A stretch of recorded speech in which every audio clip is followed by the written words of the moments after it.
Hello, you're back here with Andrew from Las Vegas. Well, it was another good week. 2.4 pounds lost. I'm jazzed about that. I'm excited. So this last week my work schedule changed from working days to swings.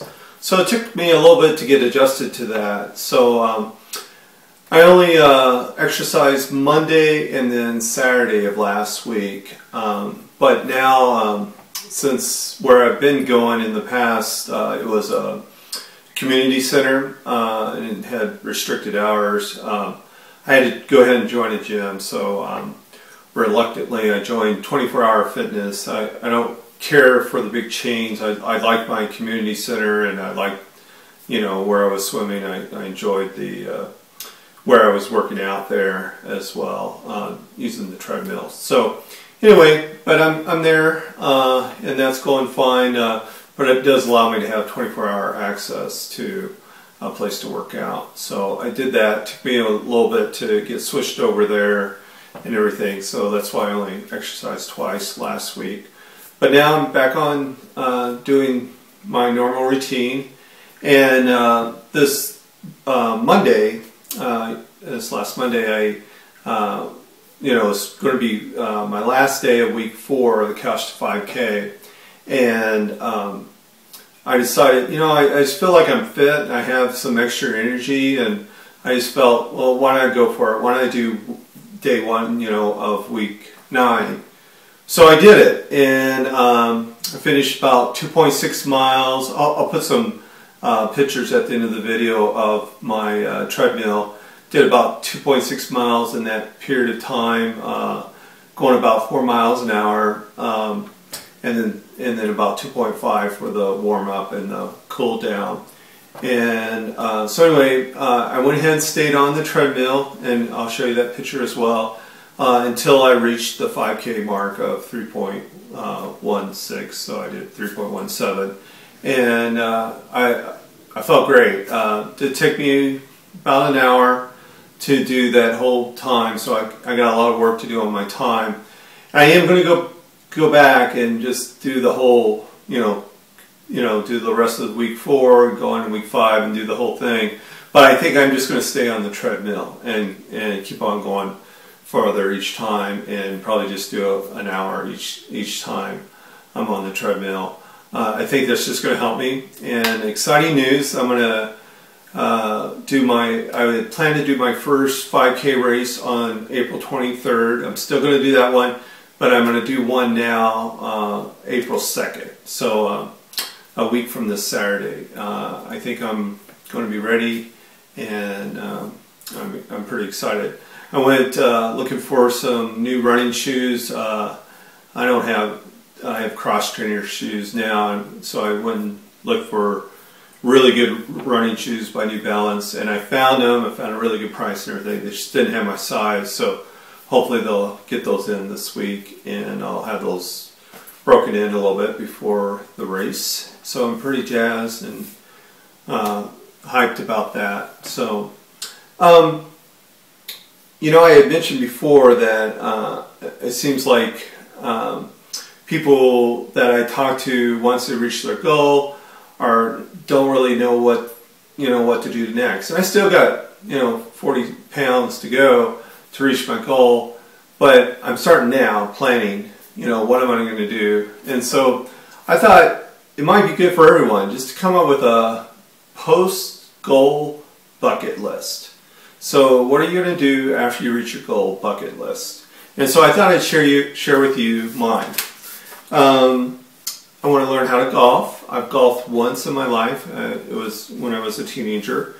I want to take up tennis. I've played tennis in the past, so I just want to take it up again and just go at it. And you know, I bike now, but I'm biking solo right now. So I want to bike with a group. There's several different biking groups here in town, all different levels and stuff. So I want to bike with a group.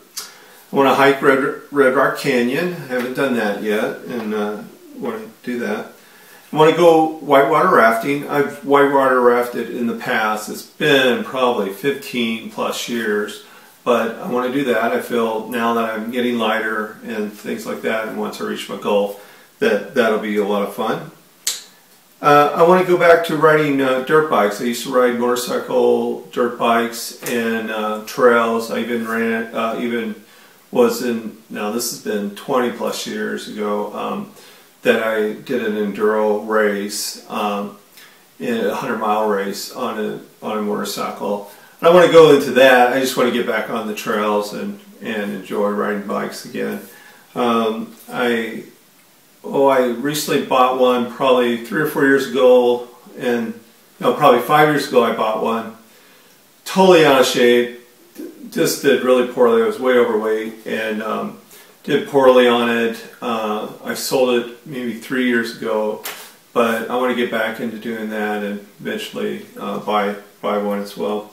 And then it's been since 1994 is when I broke my knee skiing.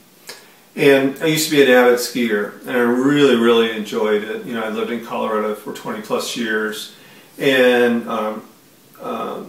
so I want to get back into skiing.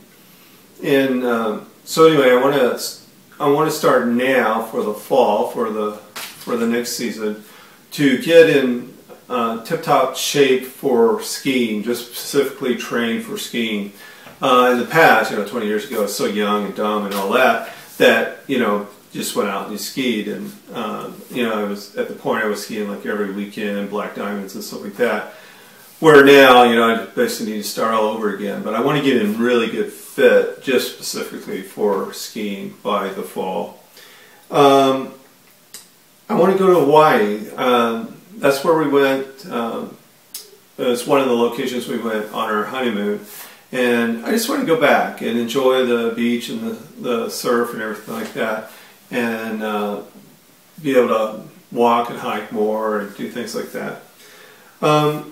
And then I want to go to Ireland. I've been to Ireland once, and when I did, I was actually, first part of the trip was like a 2-week trip. First part of the trip actually had to do with work, and then the second part we just enjoyed Ireland and Scotland and spent a little time in England as well.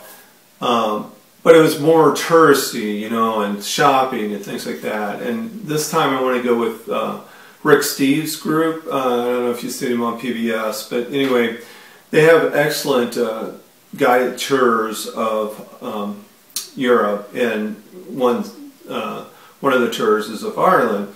That's where my grandparents came from, and during the potato famine, and they came to the United States on a boat then. And so I want to go back this time with Rick Steves' group. Well, I looked at the requirements a few years ago about how fit you have to be, how much you have to be able to walk and be able to keep up and all that. And if you couldn't, they didn't really want you to be. They didn't, if you weren't fit, you couldn't be part of the group. You couldn't go on their group because there's just so much walking. They just really explore, and it's not like tourist, big bus. It's a smaller group, and it's a lot of walking, and they don't do very little shopping. It's all really to explore the heritage of the country and the historicalness of it. So I want to do that, and that looks really exciting. And now I'm getting in shape. I'll be able to do that, and I'm really looking forward to that. So that's what I've come up with so far. That's my bucket list that I want to do. I know some things are going to be cost prohibitive, right now, but eventually I want to be able to check those off. And the more weight I lose, the better fit I get, the easier these things will be. So I'm looking forward to that. I'm pretty excited about that. Hopefully you'll come up with your list as well. And I think that's pretty much it for this week. And appreciate everyone's comments. I appreciate all my new subscribers. And I look forward to what the week ahead holds. And keep in mind that that changing a habit is great, but changing your mind is long-lasting. Until next week, have a great week. Bye.